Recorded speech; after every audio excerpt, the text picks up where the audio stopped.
Friends, இன்னைக்கு today ஸ்பெஷலில் white rice, சுட சுட பொன்னி அரிசியோட. பெங்களூர் வெதர் அட்டகாசமாக இருக்குது இன்றைக்கி. ஸோ இது கூட வந்துட்டு தொட்டுக்கிறதுக்கு சோழிக்கீரை, முருங்கீரை, தோரம்பருப்பு போட்டு பச்சை மொச்சக்காய் போட்டு பொரியல், பஸ்ஸார் வச்சுருந்தோம். ஸோ இது கீரை பொரியல். இது பஸ்ஸார் குழம்பு.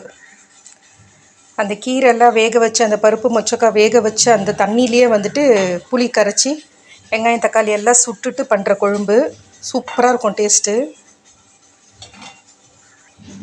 ஸோ இது கூட பம்பளி கருவாடு ஃப்ரை பண்ணி வச்சுருக்கோம். ஸோ இதுதான் இன்றைக்கி டுடே ஸ்பெஷலு. ஒயிட் ரைஸு, உப்பு தண்ணி, பஸ்ஸார் குழம்பு, பம்பளி கருவாடு ஃப்ரை, முருங்கீரை, சோழிக்கீரை, பருப்பு போட்டு மொச்சக்காய் போட்டு பொரியல்.